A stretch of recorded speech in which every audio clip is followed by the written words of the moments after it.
Like a lot of people have been asking me about astrology. Um, I just know a little bit and just enough to keep myself afloat with it. Like reading my own personal natal, and it was called controlling the wheel, is what I was taught. Controlling the wheel. So I keep getting people asking me about it. I had a conversation with a lady and she brought it up and was like, "Oh, do you know about astrology?" I'm like, "Oh, a little bit." Um, I used to want to be a predictive astrologist, like to do astrology for other people. Greetings to all the people that's coming in. Um, and I'm going to go into depth with it on Saturday. But I wanted to talk about the sun, and I wanted to talk about upcoming classes and different things that were available. Put some fight some people up, see how that goes. Okay.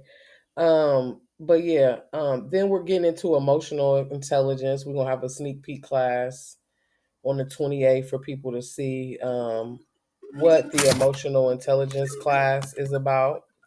Um, Greetings. We're excited about learning more about emotional intelligence, diving deeper into dealing with the things people are normally dealing with in life and how to handle their personality and handle these different things that are affecting you basically throughout your life. I have this thing that I teach the pupils that take my class, the people that love my passions. I always tell them that this is an illusion. Just be mindful of your reality, that it is an illusion. And when you get into these different situations, that there is always a purpose for your illusion being altered at the time that it is. Knowing how to control the will and working more with astrology gives you that level of control, and just like basically knowing when to do, what to do, why to do. Okay. But we're going to talk about the sun today in astrology. Your life unfolds just as the sun unfolds in its cycle. The sun gives life to all seeds that the cosmic mother plants. You must think of yourself in the same way. Your seeds are your thoughts. Think good thoughts and watch them manifest as you tend your garden and apply the principles and the laws of nature. Okay.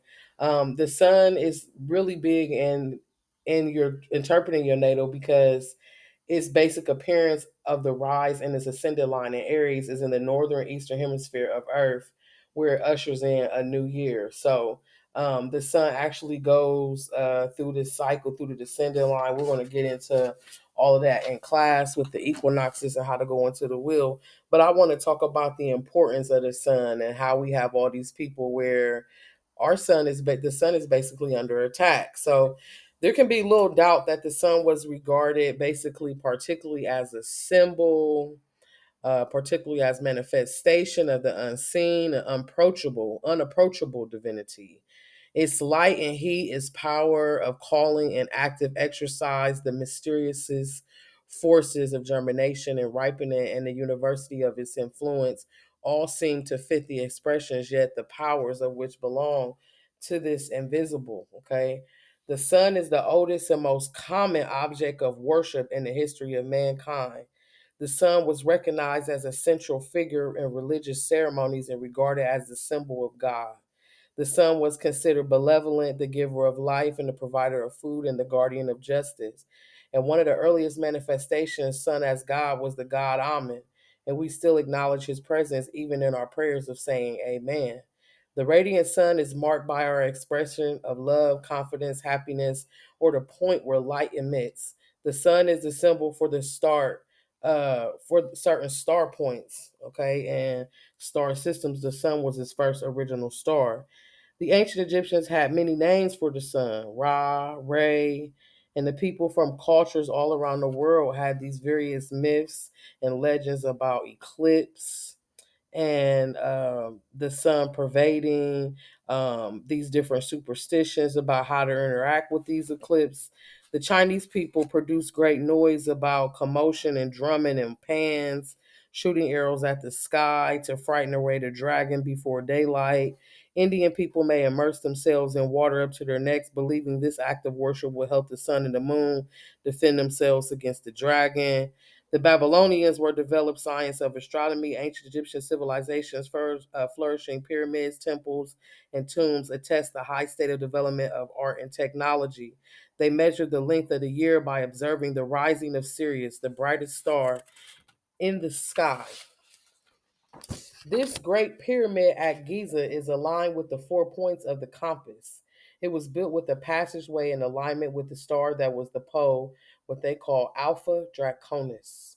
There is no doubt that the Egyptian watched the heavens. The clear skies of the Nile were identically suited for celestial observation, yet no one has found a single reference to an eclipse, either the sun or the moon, in all ancient Egyptian history. This apparent gap in ancient Egyptian astronomy has puzzled many historians. Egypt basically shortchanged on the total of solar eclipses or far from it, and the accompanying map shows all the paths of totality across the Nile in the second third of millennia to the BC. And this is called the solar corona, and it was visible from somewhere in ancient Egypt during this period on an average of every 75 years. It is hard to imagine that spectacular occurrence of total solar eclipses could go unrecorded, especially by a culture that so worshipped the sun. So to the Egyptians, the sun was a symbol of immortality. While it died at night, it rose again each dawn in the rising. It was a symbol of divine providence. The eternal sun is the source of all worship and different religions, if you find it. His sense and his existence have yet not attained spiritual consciousness, yet may feel his power and inner faculty in what we call the level of intuition. The brightness of the sun keeps us looking forward, and when we enter this radiant thing we call life is always surrounding and feeding us. So that is my little breakdown. I learned that years ago about the sun. Okay. And I wanted to share that with you guys because when you take this class on how to do astrologics, I learned this from Rashamira Bay, and this was a while ago. I learned this, and I told y'all the sun is gives life to all the seeds of the cosmic mother. So in the sun in your zodiac, its appearance of the rise is on the ascendant line in Aries in the northern eastern hemisphere of Earth, where it ushers in the nature's new year. This is the spring season of the vernal equinox, which brings about equal day and night. The sun then moves into Taurus, where it's fixed or stable in the middle of the spring season. From there, the sun moves into Gemini, where it mutates out of the spring season and turns to Cancer into the north. This is the summer solstice, where the sun remains for 3 days and brings the longest day of the year, and the sun is at its highest point in the north, and the summer is initiated. The sun then moves into Leo, where it's fixed and dignified in the summer season, and then moves into Virgo, where it begins to mutate out of the summer. When the sun turns into Libra, it is in a descendant line in the west and beginning in its descendant line in the colder days. Here, the fall and autumn equinox takes place, where once again we have equal day and night. Then it moves into Scorpio, where it's fixed in the fall season, and the Sagittarius, where it mutates out of the fall season and continues to descend it darker into the colder days of the month. When the sun moves into Capricorn, it is at its lowest point in the south, bringing in the winter solstice, the shortest day of the year, and this takes place December 22nd. The sun remains in the same degree for 3 days, which is December 25th. It ascends the new birth or resurrection and continues on its path. Then the sun moves into Aquarius, where it is again fixed when the winter season. Then it moves into Pisces, where it mutates out of winter and begins to climb towards the exaltation, and it comes full circle back to its ascending line and begins a new year. This progression or movement of the sun brings again this spring or vernal equinox as a new cycle. So as above, so below, as within, so without. The sun does not move around the earth moves around the sun. This is basically the progression is true as the sun reflects upon the earth. There are many other elements of the cosmos that have an effect upon earth. When speaking on the zodiac, we have 9 other planets, 12 houses, 12 stellar lights called suns, which shine their angles of light and energy from heavens onto the earth plane. These angels or angles are referred to as angels of light. Yeah, this class is really deep. Okay. I'm gonna give you one more thing and then we're gonna kind of talk about it. Some of y'all see on my page, it's a wheel. Okay. And on that wheel, I posted, for example, we're going to go through it. Jupiter is connected with Sagittarius, the house of mental exploration. I see, life, fire, mutable signs, the number 9. Scorpio is the house of death and regeneration. I desire, endings, water, fix, the number 8 is connected to Pluto. Venus is connected to Libra, the house of partnerships. I unite, relations, air, cardinal, the number 7. Virgo is connected to the house of health and service, Mercury, I analyze, wealth, earth, the mutable sign, the number 6. Leo is connected to the sun, I create, the house of creativity and children, life, fire, fixed sign, the number 5, which is change. Um, Cancer is connected to the moon, which is the house of latter years, I feel, the endings, the water, the cardinal, the number 4, which is mitosis. Gemini is connected to Mercury, I think, the relations, the air, the mutable, the house of relatives and neighbors, the number 3. Taurus is connected to Venus, I have, the house of possession, the wealth, the earth, the fix, the number 2. And Aries is connected to the house of physical self, I am, the life, the fire, the cardinal, and number 1. Pisces is connected to the house of sorrows, secrets, and undoing. I believe, the endings, the water, the mutable. Uranus is Aquarius, back where we started, which is the house of friends, hopes, wishes, I know, relations, air, fix, number 11. And last but not least, Capricorn, the house of social status, career, I use, the wealth, the earth, the cardinal, and number 10. You'll see that wheel on my page. And this is just volume 1. And that's why when I tell people I only know a little bit about astrology, they be laughing at me. I'm like, nah, it's really a little bit, and it's not in the same way as everybody else is doing astrology now. That's more Western. I know more astrology as it associates um, with the makeup of your body, just like I just explained that to you. Okay. About the angels of light. Okay. Often people associate themselves with astrology signs. Mostly their sun sign. You ask a person, what's your moon sign? They don't know, but really your moon sign projects your characteristics. So yes, people be like, "Oh yeah, you a Virgo?" Like, yeah, but I'm also an Aries moon. So that's why these people get this Aries vibe. But oh, you an Aries, not an Aries moon, but a Virgo sun. And then I have another Virgo. I have multiple suns in the chart. So these sun signs basically indicate people's personalities. The moon sign dictates the personalities, excuse me, and these sun signs are basically what people associate themselves with. Okay. We'll go into the proportion how things change in your planets, and it's based off of certain character developments of the person. We'll go into talking about the mother and how your life unfolds just as the sun cycle unfolds. We'll go into all of this, and I also share the information with people. But um, these angels of light, these angels and angels of light, are these energy from the heavenly planes that these people are referring to as the zodiac, being broken up into 3 major areas: houses, planets, and sun signs. Okay, these 12 stellar lights. So, yeah, that type time. Oh, we got 5 people in here. Let's. Ace, you ain't got no questions for me, Ace Boogie. What's up? What's happening? So let me see. She said, "No, I'm just in here chilling." For real. Now, so like the sun dictates what exactly? Like, did I miss that? So like, if I say my sun sign, I think my sun sign is Aries. Mm-mm. So that determines what exactly. Um, what you mean? Does it determine? It just determines the sun sign. Basically, just determines when you were bought in, what season you was bought in, basically. Think of it like that. Like I was bought in through the season of Aries in the spring equinox. Like that's your energy. That's what the house you come from, basically. And it could go deeper into that. But like I said, I don't know Western astrology. That's not Western astrology, what I just explained to you. I don't do Western astrology. Okay. I'm not a Western astrologist.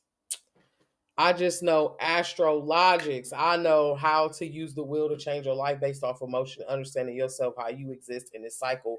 Not only, it's not externally like people is making it. Gotcha. That's the way I was learned how to do it.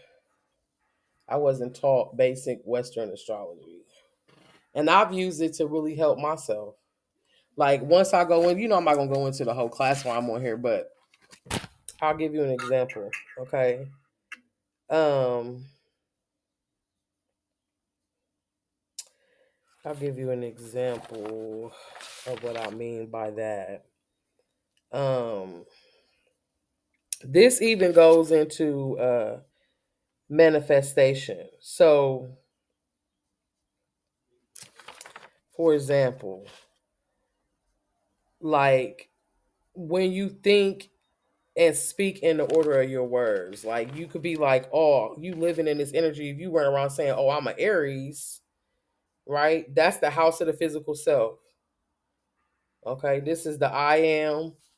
So you might be a little selfless to other people, might a little be headstrong. This is the energy that you run around living in, basically, and you really don't have to. You have ability to access all of that energy because it's open to you.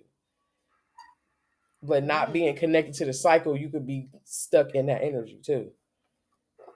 Some people always say you're supposed to look at your north node to see what it is that you're coming into the next life, which you should be learning more about yourself.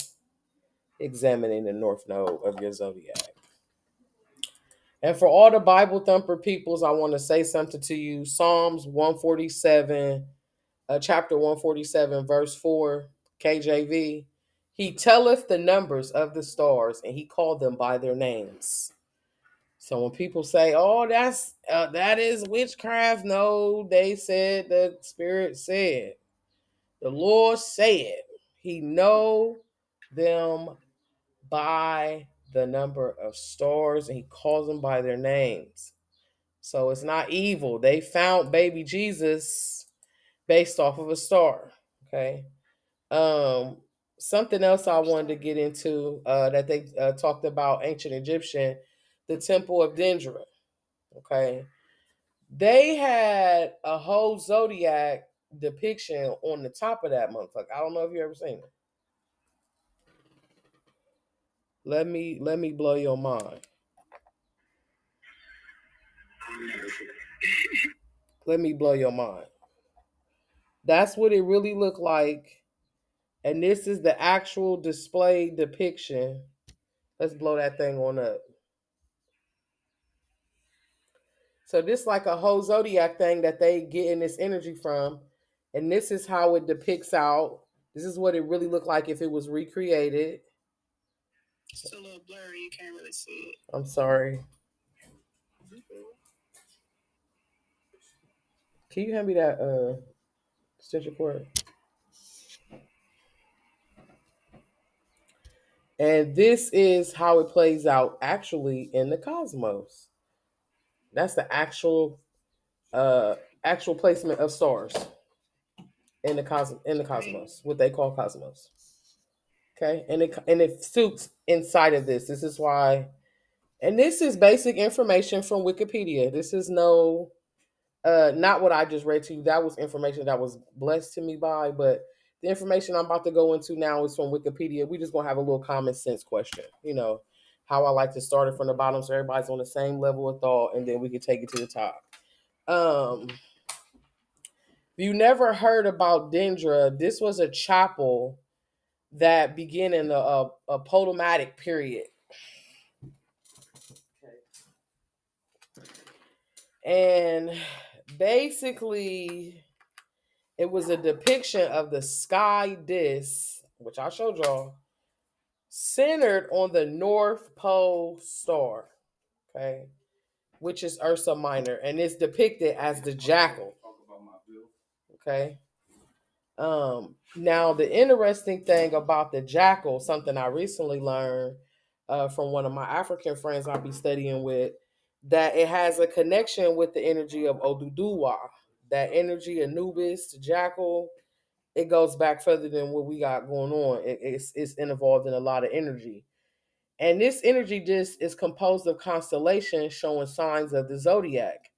Some of these are represented basically in the same Greco Roman iconographic forms as familiar concepts of the realm Taurus, Scorpio, Capricorn, blah, blah, blah, right? So, for example, Aquarius is represented as the flood god Happy, holding two vases, which is gushing water, okay? And they have something called Kaduru, which is a boundary stone that basically is there too. And that has this, they don't even know what the hell, they say they don't know what the hell it is, but it's there. And they feel it has this significance dealing in the zodiac. Okay. So their history basically is they were tracking the stars, and they, like I read to y'all before, they missed several alignments that were very important for them to be tracking it for whatever they was. I really believe they was using it in a way of controlling their reality and controlling their life. Okay.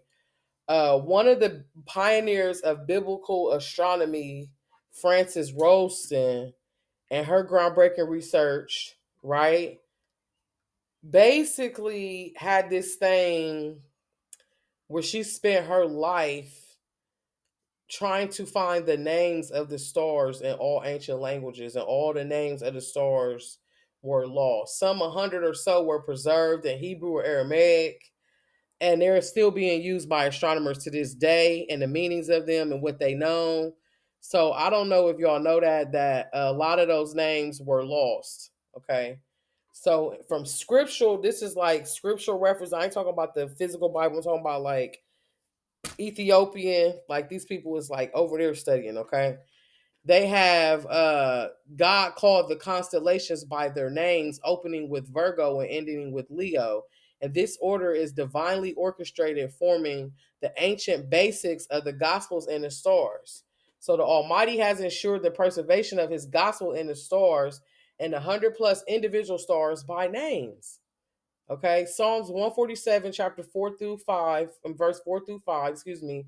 He telleth the numbers of the stars, he calls them by their names. Great is our Lord and great of power. His understanding is infinite. So he speaks as in the Bible, they're telling you like this is in the Bible.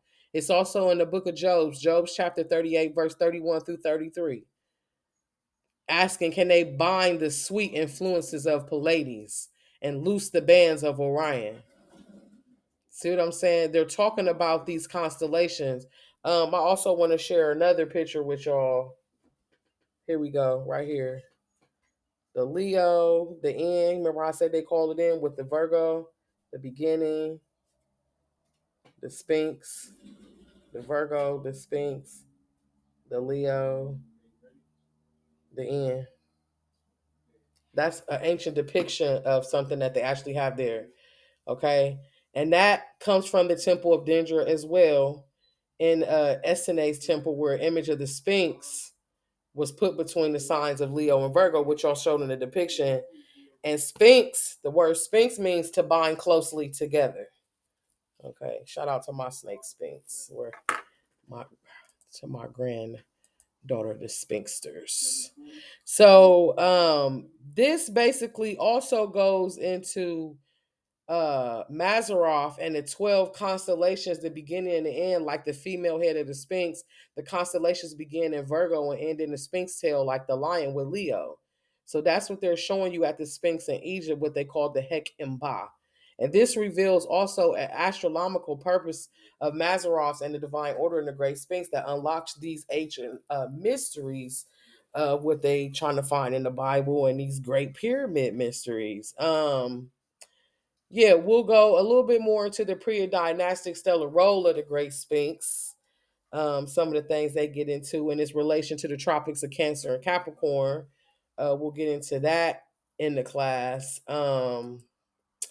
pretty deep. Gets into a lot of different things. Put some new information in people's minds. It's the fucking type time it is. So if you're interested in taking this class this Saturday, DM me if you're interested in taking this class. Another time, I'll probably have another one because people have been asking me about it. And then after so long, we'll go to volume 2.